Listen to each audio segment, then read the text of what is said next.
Good morning प्यारे बच्चों। आप सभी का exam time with Akhilesh sir में स्वागत है। और क्या कर रहे हैं आप सभी अपने एग्ज़ाम को देखकर निश्चित तौर पे पढ़ने बैठे होंगे।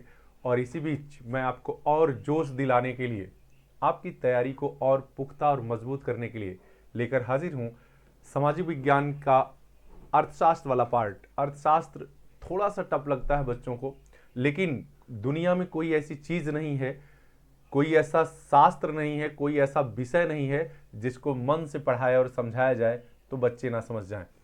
इसी वादे और इरादे के साथ मैं आपको लेकर आया हूं। अर्थशास्त्र का एक वीडियो आपको जा चुका है जिसको आप देख रहे होंगे, और ये दूसरी वीडियो को भी आप देखिएगा। साथ साथ चैनल को सब्सक्राइब करिए, लाइक करिए और शेयर भी करिए, ठीक है, ताकि आपके साथ साथ जो आपके नात रिश्तेदार जहां हम नहीं पहुंच पा रहे हैं, हम चूंकि बच्चों से जुड़े हुए हैं, ठीक है, तो बच्चों के घर में उनके और नात रिश्तेदार बुआ हैं, चाची हैं, मौसी हैं, ठीक है, ननिहाल में है, सबके यहाँ वीडियो को भेजिए और सबसे कहिए, चाहे वो सिस्टर हो चाहे वो बुआ हो, कोई भी पढ़ रहा हो, ठीक है, उसके यहाँ भेजिए और कहिए कि ज्वाइन करें चैनल को और पढ़ते हुए अपने भविष्य को उज्जवल करे, क्योंकि नींव मजबूत होती है तो हर चीज मजबूत होता है। और हाई स्कूल अब आपकी परीक्षाएं शुरू होती हैं जो इसके पहले आप कभी नहीं दिए। तो आइए देखते हैं अर्थशास्त्र के सेकंड चैप्टर में क्या दिया हुआ है, ठीक है ना जी। ठीक, जल्दी से आप लोग जुड़िएगा और लाइक, सब्सक्राइब और शेयर करिएगा, क्योंकि कुछ नहीं चाहिए मुझे, बस आपका यही प्रेम चाहिए, ताकि मैं आपसे जुड़कर आपकी तकदीर बनाने में थोड़ी सी मदद जो मुझसे हो पाएगी उसको कर सकूं, ठीक है, बस यही चाहत है आपसे। चलिएगा,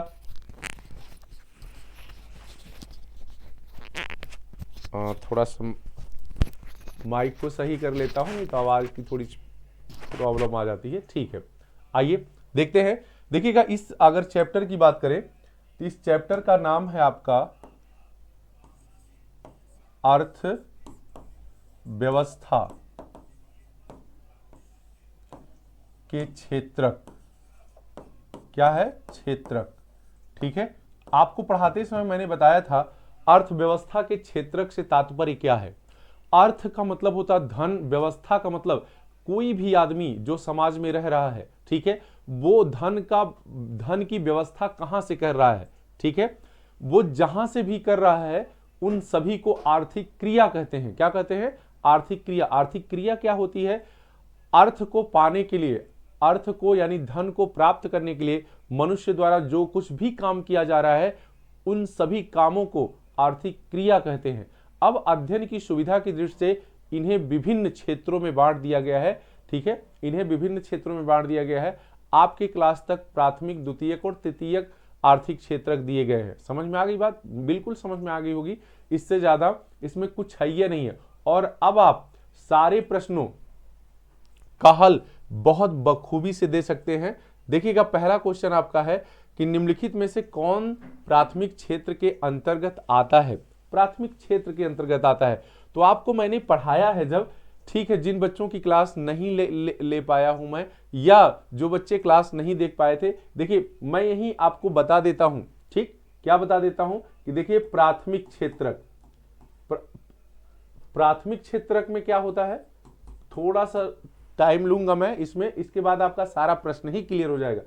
प्राथमिक क्षेत्रक, आप ध्यान दीजिएगा कि प्राथमिक क्षेत्रक में उन क्रियाओं को सम्मिलित किया जाता है जिसको मानव ने सबसे पहले आने के बाद काम किया है, ठीक है, यानी जो प्रकृति से एकदम जुड़ा हुआ चीज, मनुष्य ने उसमें बहुत ज्यादा दिमाग नहीं लगाया है, प्रकृति की वस्तुओं को सीधा उसने उपयोग में लाया है, ठीक है। जैसे इसमें मनुष्य ने सबसे पहले आया होगा तो क्या किया होगा, जो कुछ भी उसे दिखा होगा वो तोड़ फोड़ के काट पीट के खाया होगा, ठीक है ना जी, क्योंकि उसको भूख लगी होगी।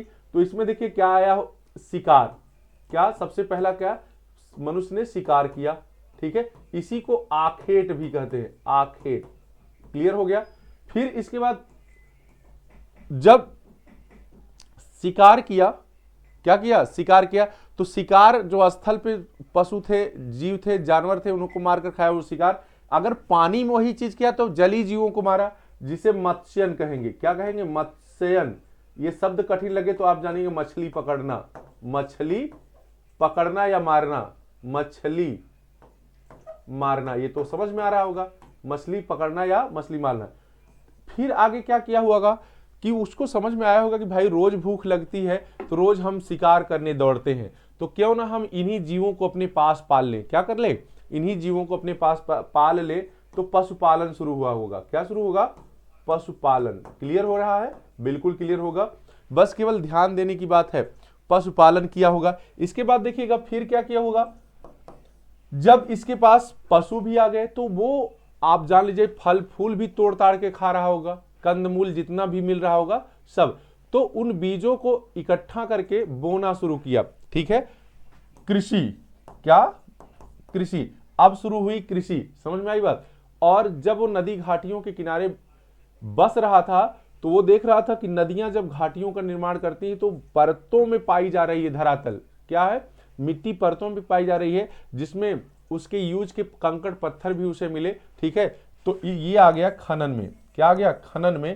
तो देखिए ये सब क्या है, प्राथमिक आर्थिक क्षेत्र कहलाते हैं। क्या कहलाते हैं, प्राथमिक आर्थिक क्षेत्र कहलाते हैं। ठीक है, और इसके बाद द्वितीयक की अगर मैं बात करूं, द्वितीयक, ध्यान से देखिएगा, थोड़ी सा वीडियो लंबा होगा लेकिन जिंदगी में नहीं भूलेगा, और इससे हर एग्जाम में प्रश्न आता है। ये केवल 10th की बात नहीं है, और जो बच्चे 9th में हैं उनको भी ये देखना चाहिए, क्योंकि अब वो 9th में नहीं रहेंगे, अब वो 10th में चले जाएंगे। ठीक ना, आपके जैसे बोर्ड के एग्जाम तो होंगे नहीं, वार्षिक परीक्षा होती है, वैसे आप बोर्ड में चले जाएंगे, तो आप भी देखेंगे, आप बहुत अच्छे अंकों से पास होंगे। ठीक है ना, बस केवल जुड़िए, और चैनल को वही है कि लाइक करिए और सब्सक्राइब करिए। देखिएगा द्वितीयक में आपको बताया गया है कि निर्माण,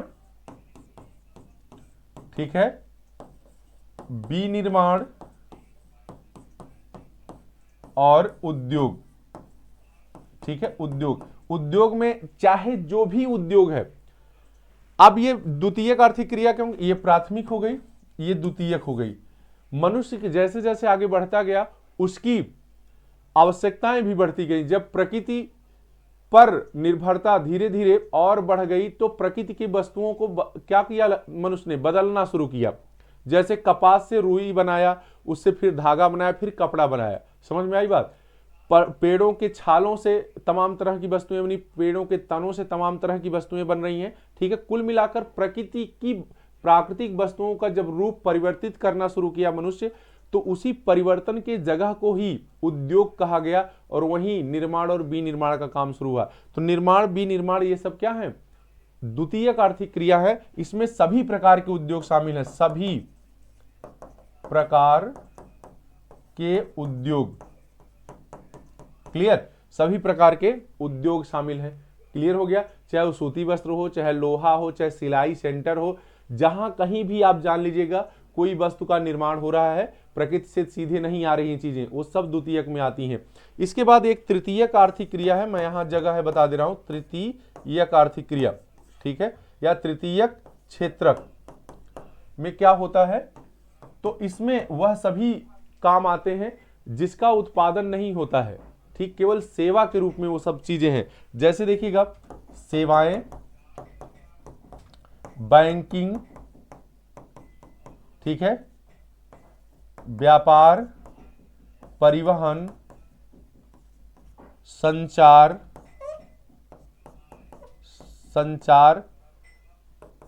नेट आदि। समझ में आई बात। आप देख लीजिएगा, जिससे कोई वस्तु ना निर्मित, जैसे मैं आपको पढ़ा रहा हूं, आप मेरे से सीख रहे हैं, लेकिन इससे ऐसा नहीं है कि ऐसे आप सुनते सुनते दो ठो हो जाएंगे, ऐसा नहीं होगा। लेकिन एक मजदूर जूता फैक्ट्री में अगर काम कर रहा है तो 1 घंटे में 1 शूज या 2 शूज बनाएगा, उसका कुछ दिखेगा। लेकिन हम लोगों का जो काम है वो सेवा से संबंधित काम है। इसी तरह से डॉक्टर, इंजीनियर, मास्टर जो सारे काम कर रहे हैं वो क्या है, सब सेवा है। ठीक है ना जी। उसी तरह से गाड़ी भी आपको एक स्थान से दूसरे स्थान ले जा रही है, परिवहन भी वही काम कर रहा है, उससे कोई वस्तु नहीं बन रही है, केवल सेवा हो रही है। तो आप जान गए, तीनों बेहतर ढंग से समझ गए होंगे। अब इसका आंसर दीजिएगा जल्दी से। खनन, विनिर्माण, सूचना, बैंकिंग, तो इसमें कौन सा प्राथमिक आर्थिक क्षेत्र में आएगा, तो आप देख रहे हैं क्या है, खनन। तो आंसर लगाइएगा खटाक से, अब कोई दिक्कत नहीं आएगी आपको। ठीक है ना जी। मजा आया कि नहीं, जल्दी से लाइक भी करिए और कमेंट भी करिए, अगर कोई दिक्कत हो तो उसको भी सही किया जाएगा, ठीक है ना जी। कह रहा है कि निम्नलिखित में से कौन सा व्यक्ति अर्थव्यवस्था के प्राथमिक क्षेत्र से संबंधित है। फिर क्वेश्चन वही है, पढ़िएगा, मछुआरा, शिक्षक, डाकिया, व्यापारी, ठीक है। तो अभी आपको बताया गया जो मछली मारता है उसे ही मछुआरा कहते हैं, लगा लिए होंगे। ये है मछुआरा, यानी प्राथमिक आर्थिक क्षेत्र से कौन संबंधित है, मछुआरा। बहुत जल्दी आपका हो जाएगा क्योंकि आपने सब समझ लिया। कह रहा है कि एक वस्तु का अधिकांशतः प्राकृतिक क्रिया से उत्पादन में सम्मिलित है, ठीक है। एक वस्तु का अधिकांशतः प्राकृतिक प्रक्रिया से उत्पादन सम्मिलित है। जिसको प्राकृतिक प्रक्रिया से उत्पादन होगा वह किस क्षेत्र में सम्मिलित किया जाएगा, तो प्राथमिक क्षेत्र में। किसमें, प्राथमिक क्षेत्र में, चाहे वो कृषि काम हो, चाहे मत्स्यन हो, चाहे वो खनन हो, ठीक है ना जी। अभी बताया गया।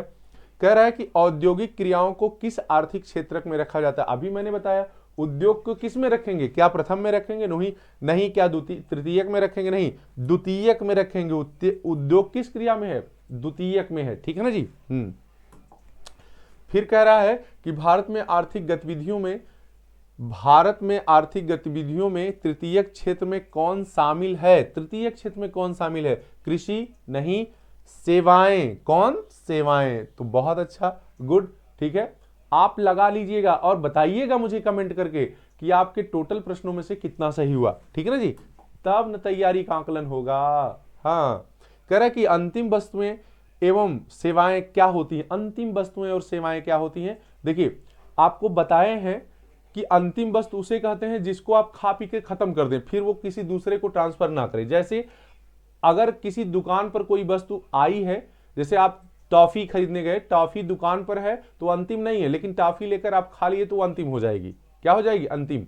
ब्रेड अगर दुकान पे है तो ब्रेड अंतिम नहीं हो सकता, वो दूसरे जगह पे जाके ब्रेड पकौड़ा बन जाए, ठीक है ना जी। तो अंतिम नहीं, क्योंकि वो दूसरे को बेचेगा। जब उपभोक्ता के हाथ में वस्तु आ जाती है और उपभोक्ता उसे खा लेता है, ठीक है, तो हम उसे अंतिम वस्तु कहते हैं। अब इसी से पढ़िएगा, सीधे उपभोक्ता द्वारा प्रयोग, सीधे विक्रेता द्वारा प्रयोग, उत्पादन सीमा, उपयोग समय, नहीं, उपभोक्ता, क्योंकि वस्तु का उपभोग जो कर लेता है उसी को उपभोक्ता कहते हैं। वस्तु का उपभोग जो कर ले वही उपभोक्ता है। जैसे आप जींस खरीदे, जींस को पहन रहे हैं तो आप उपभोक्ता कहलाएंगे। अगर वो दुकान वाला खरीदा तो विक्रेता कहलाएगा, ठीक ना जी। हाँ, अब इससे आसान तो कुछ नहीं हो सकता। कह रहा है किसी विशेष वर्ष में उत्पादित के मूल्य के कुल योगफल को जीडीपी कहते हैं। किसी विशेष वर्ष में उत्पादित वस्तु के कुल मूल्य को, उत्पादित वस्तु के मूल्य के कुल योगफल को क्या कहते हैं, जीडीपी कहते हैं। जीडीपी मतलब ग्रॉस, देखिएगा, ग्रॉस डोमेस्टिक प्रोडक्ट, ठीक है। सकल घरेलू उत्पाद, सकल घरेलू उत्पाद, ठीक है, सकल घरेलू उत्पाद। इसे सघऊ भी कहते हैं, सघऊ, कभी कभी ये भी पूछा है, ठीक है ना जी। हाँ, सकल घरेलू उत्पाद या ग्रॉस डोमेस्टिक प्रोडक्ट, ठीक है।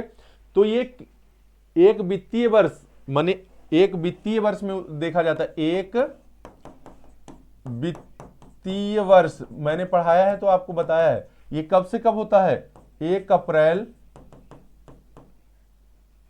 से, ठीक है, 31 मार्च तक, एक साल का समय वित्तीय वर्ष कहलाता है, ठीक है ना जी। तो देखिए, सभी वस्तुओं और सेवाओं को, सभी अंतिम वस्तुओं और सेवाओं को, सभी वस्तुओं और सेवाओं को, सभी मध्यवर्ती एवं अंतिम वस्तुओं और सेवाओं को, ठीक है। तो जहां मध्य लगा हो सब छोड़ दीजिए। अंतिम, सभी अंतिम वस्तुओं और सेवाओं के मूल्य को ही क्या कहते हैं, जीडीपी कहते हैं। क्या कहते हैं, जीडीपी, ग्रॉस डोमेस्टिक प्रोडक्ट। आगे है कि निम्नलिखित में से किस वर्ष महात्मा गांधी राष्ट्रीय ग्रामीण रोजगार गारंटी एक्ट चलाया गया था। तो एक्ट की बात है, इसे ही कहते हैं नरेगा। क्या कहते हैं, NREGA, national rural employment guarantee act, ठीक है, नरेगा कहते हैं। ये अधिनियम पारित हुआ था 2005 में और योजना लागू हुई थी 2006 में, ठीक है, योजना लागू हुई थी 2006 में। और मनरेगा इसका नाम पड़ा था, इसका MN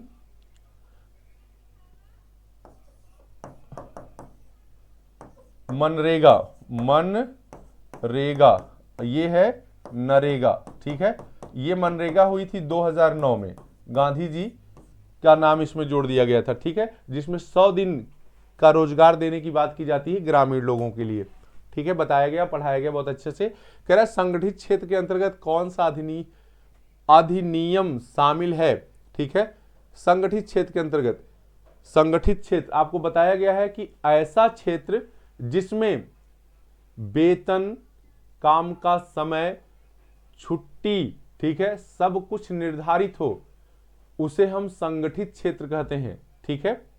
कितना पैसा मिलेगा, कब तक काम करना है और कितने दिन की छुट्टी आदि सब कुछ निर्धारित हो, उसको हम संगठित क्षेत्र कहते हैं। देखिए कारखाना अधिनियम, मजदूरी अधिनियम, ग्रेच्युटी अधिनियम, ये सभी, जल्दी से क्वेश्चन नंबर 9 का आप जवाब दीजिएगा।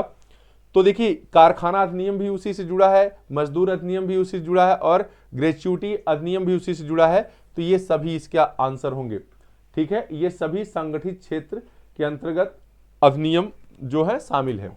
कह रहा है कि निम्नलिखित में से कौन सा व्यक्ति असंगठित क्षेत्र के अंतर्गत आता है। असंगठित क्षेत्र, देखिए कृषि मजदूर, बैंक मैनेजर, राजपत्रित अधिकारी, सैनिक। देखिए कृषि मजदूर को छोड़कर बाकी सभी संगठित क्षेत्र में आते हैं, क्योंकि इन कृषि मजदूर का टाइम कुछ भी नहीं है, वो दोपहर शाम रात चाहे जब भी काम कर सकता है, उसके पैसा मिलेगा कि नहीं मिलेगा ये भी निश्चित नहीं है, समझ में आई इन बात। तो इसका कुछ भी निश्चित नहीं है, कब मिलेगा काम, कब मिलेगा पैसा, कितना मिलेगा पैसा, ठीक है, बाकी सबका निर्धारित है, तो इसे हम कहते हैं असंगठित क्षेत्र। एकदम बिल्कुल यहीं से आप अतिलघुत्तरी भी आंसर कर सकते हैं और लघुत्तरी भी कर सकते हैं, मैं उतना संकेत आपको कर रहा हूं, तो ये मात्र केवल बहुविकल्पी क्वेश्चन नहीं है, ठीक है ना जी। भारत में जीविका का प्रमुख स्रोत है उद्योग, कृषि, व्यवसाय, इसमें से कोई नहीं। अगर भारत के संबंध में देखेंगे तो कृषि सबसे ज्यादा लोगों को उद्योग दे रही, 55% से अधिक आज भी लोग कृषि कार्यों में लगे हैं, इसलिए कृषि इसका जवाब सही होगा। क्या? कृषि। आगे है निम्नलिखित में से कौन सा संगठित क्षेत्र का लाभ है, निम्नलिखित में से कौन सा संगठित क्षेत्र का लाभ है। 12वां नंबर क्वेश्चन, जल्दी बताइएगा, ठीक है। कह रहा है कि व्यापार सुरक्षा, रोजगार की सुरक्षा, स्वास्थ्य की सुरक्षा, तो संगठित क्षेत्र में ये सभी होता है, ठीक है। क्या होता है? ये सभी होता है। स्वास्थ्य की सुविधा भी मिलती है, रोजगार तो सुरक्षित रहता ही है, व्यापार भी सुरक्षित रहता है, ठीक है ना जी। आगे देखिएगा, कह रहा है स्वामित्व के आधार पर अर्थव्यवस्था क्षेत्रकों को कितने भागों में बांटा गया। स्वामित्व के आधार पर जल्दी से बताइएगा, ठीक है। स्वामित्व के आधार पर अर्थव्यवस्था को कितने क्षेत्रकों में बांटा गया है। इसका जवाब 1 2 3 4, तो दो कौन से हैं देखिएगा। एक है सार्वजनिक क्षेत्र, जेके लोगन सरकारी कहाला, ठीक है, और दूसरा है निजी क्षेत्र, जेके लोगन प्राइवेट कहल, प्राइवेट, ठीक है, निजी क्षेत्र, ठीक है। आगे देखिएगा, अगला है